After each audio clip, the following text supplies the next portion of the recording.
Hey guys, it's Negroni week if you haven't heard, and so we're doing a variation on a Negroni, courtesy of my friends at Lucas Bols. That's an homage that pays homage. It's Negroni week if you haven't heard, and so therefore, it's an homage. It pays homage. It does not pay homage, because you can't pay homage. That was very TV. Down the line, boom, bing, bomb, TV. I hope it reads as being real. I'm gonna ignore all that. I'm just gonna do that one more time. Hey guys, this week it's Imbibe and Campari's Negroni week, and so I'm doing a variation on the Negroni that pays homage to the famed Red Light District of Amsterdam, and I'm teamed up with my friends at Lucas Bols to bring it to you. That was a good clean take, Rachel. It felt pretty natural because I flubbed it in a few places that were carefully structured.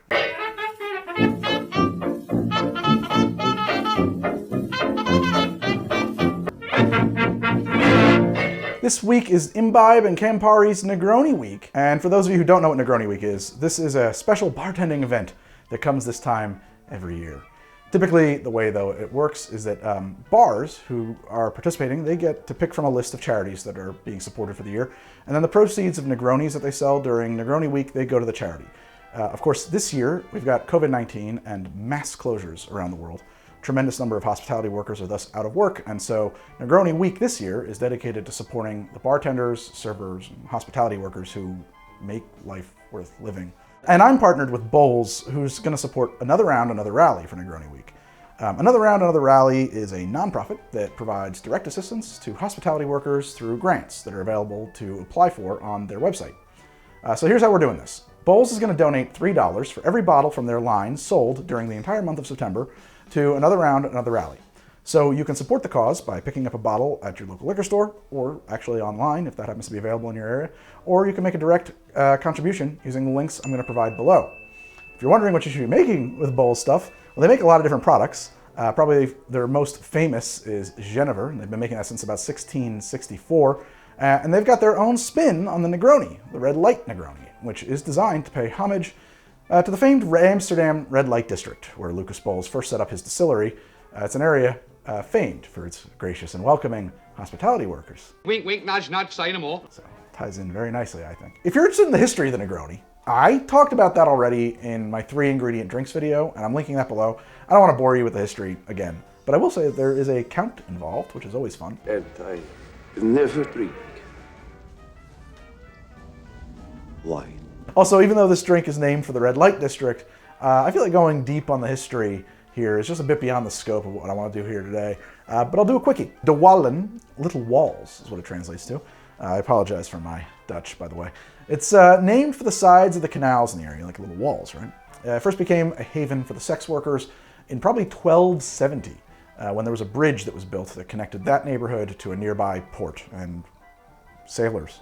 These pipes are clean! Since then, the area has enjoyed or suffered under various levels of legality as religious and social mores changed. We could actually even, it's not really a how to drink video, but it might be an interesting thing to just literally chart the history of the Red Light District. We could do an episode on that. It might be like a live stream. Napoleon took over in, I think, 1811. His soldiers really just loved something about that neighborhood.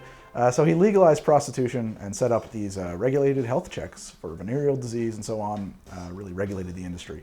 But since then, things have shifted back and forth. But the use of a red light to indicate the wares within has been around a very long time. More or less actually a consistent feature of the Red Light District of Amsterdam. And it's not also unique to Amsterdam. It's red lights around the world. There are a few theories as to why a red light. One of them happens to involve the Wild West, Dodge City, Kansas. But that's like the 1800s, and the term almost certainly predates it. It might have really caught on in popularity at that time. All right, that's enough history. Let's just make the Red Light Negroni, okay? It's Negroni week, let's make the drink. I'll need a mixing glass because this drink is a stirred drink. Just like a standard Negroni, the Red Light Negroni is made equal parts. I'm gonna start with an ounce of sweet vermouth. That's 30 mils for everybody but America and like 2 other places. Made a big mistake here. See, I'm resting my arm. I shouldn't do that. It makes it harder. 30 milliliters of delicious smelling sweet vermouth. I like Antica in a Negroni. A lot of people do, so that's what I'm gonna use. Now we need an ounce of some kind of aperitivo. This is typically going to be Campari Negroni, and that would be fine here, but Bols calls for Galliano L'Aperitivo, and I like this a lot, actually. I just got a bottle of this myself. So if you got this, use it. You know, another $3 for another round, another rally. Beautiful. And now we need an ounce of Bols Genever Original, established 1575. I talked about the history of Genever a little bit in my gin video, which might be relevant to your interests. So normally you would garnish this drink, and I'm getting ahead of myself, but I'll explain why. Normally you garnish this drink with a twist of orange, and you do that at the end. Because of the way I'm gonna present this drink, I have to do it now. It'll make sense in a minute, don't worry. So what I'm gonna do is just pull off my twist and express it over my mixing glass. And we see a good spritz in there, and that's fine. And we don't need this anymore, we can toss it. I'm gonna need some ice, crack some ice in there, and give this a good stir. Give that a good stir. Delicious.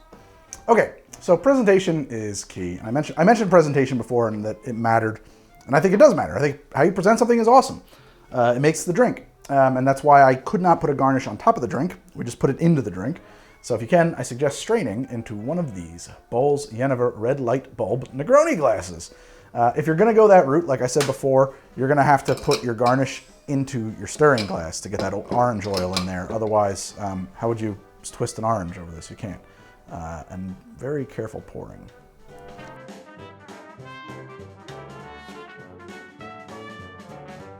And so there we have a Red Light Negroni, courtesy of my good friends at Lucas Bols, or Bols Genever. Let's see how it tastes. I don't know what you say in Dutch, but that is delicious. It's a great Negroni. I love it. It is a really woody, woodsy kind of vibe to it. You can taste the oak. The kind of maltiness of the Genever really comes through. It's not lost at all. It is definitely very much like a Negroni that you've had. It is different than every Negroni I've ever had too. It has this mellowed, sweet, but not too sweet vibe with plenty of bitterness to really still be a Negroni, without doubt. You know, it's got that like oak, like the sweetness of the wood is what I think I'm tasting there. And a little bit of that is from the vermouth as well. You're getting some of that vanilla flavor. Boy, I'm enjoying that. That's really cool. And what a fun thing to drink it out of, right? That might be my favorite Negroni.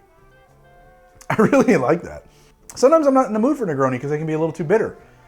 This one is extremely bitter, but it just tempers it slightly in a way that I find really enjoyable. Perfectly balanced, fantastic cocktail. Today we made a Red Light Negroni with my good friends from Lucas Bols and Bols Genever.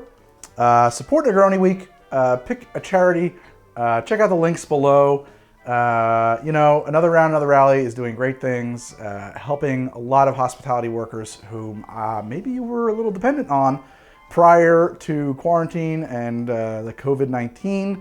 And if you wanted to help them out, this is one of many ways that you could choose to do so. Certainly I would appreciate it, and they would appreciate it as well. This is How to Drink, the show about making cocktails and how to drink them. You'll find me on Instagram at How to Drink. You'll find me on Twitter at How to Drink. Both those are with numerals, not the word two. I am on Patreon at patreon.com/howtodrink. I have a Twitch at twitch.tv/Greg from HTD, and I am live on there at least once a week, particularly on Thursday nights at 9 p.m. Eastern when we are doing tabletop role-playing games, lately Cyberpunk, which has been super fun. I have a second channel if you like the live stuff but miss it, and that's at H2D2, youtube.com/c/H2D2, HTD, H2D2, and that's all from me. I'll be back very soon with another episode of How to Drink, and thank you so much for watching. If you like the show, it would be super great if you did all the YouTube stuff, sure, you know, like, subscribe, comment, yeah, that's great. That's awesome. I appreciate that. I see you. You are seen. Thank you very much. But really, you know, I've done a lot of episodes too. And the best thing you can do is watch more of them. And so here are some more episodes of How to Drink. I mentioned earlier the 3-ingredient drinks episode and also my history of gin episode, or my types of gin episode. Both of those are probably of your interest if you're into Negronis. Thank you to Lucas Bols for helping me make this episode and for supporting Another Round, Another Rally. I'll see you soon. Bye-bye.